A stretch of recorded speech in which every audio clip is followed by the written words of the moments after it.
For 4 years, U.S. President Donald Trump showed indifference and often hostility to human rights. He flouted human rights at home and embraced friendly autocrats abroad, severely eroding U.S. credibility. Condemnations of Venezuela, Cuba, or Iran rang hollow when Trump bestowed parallel praise on Russia, Egypt, Saudi Arabia, or Israel. Joe Biden's election provides an opportunity for fundamental change, but his election is not a panacea. In recent decades, the wild oscillations in U.S. human rights policies as administrations change hands has left many governments wondering if they can depend on the United States.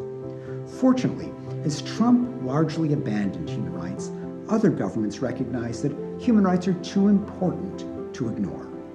Several Latin American countries plus Canada spearheaded the defense of human rights in Venezuela. The Organization of Islamic Cooperation played a central role in defending the rights of Rohingya Muslims facing persecution in Myanmar. Germany, France, and Turkey forced Russia and Syria to stop targeting civilians in Syria's Idlib province.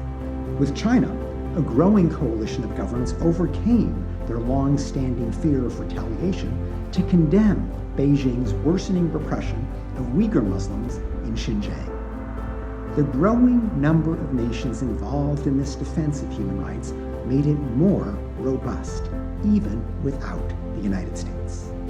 Biden's challenge is not simply to reverse Trump's damage to rights, but also to change the narrative on human rights in a more fundamental way so it can better survive future changes of administration.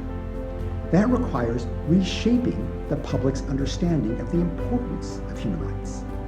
Within the United States, Biden will need to speak more regularly in terms of rights. For example, in seeking to bolster access to health care, he should talk of the right of everyone to see a doctor without bankrupting their family. On U.S. foreign policy, Biden should affirm that promoting rights is a core principle and then abide by it, even when politically difficult. Absent major improvements, he should curb military aid or arms sales to abusive governments such as Saudi Arabia, Egypt, the United Arab Emirates, and Israel.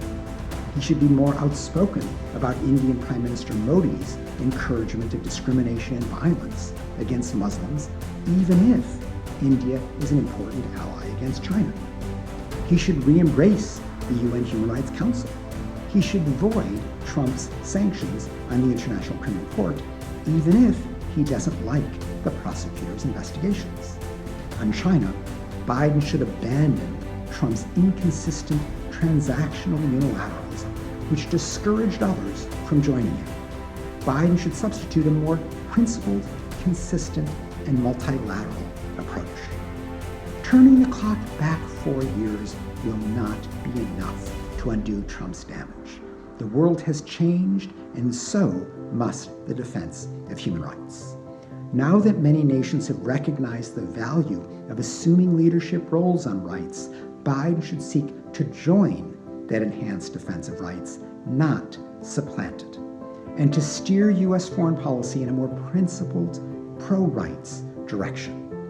Whether the U.S. government can become a reliable defender of human rights depends on Biden's success.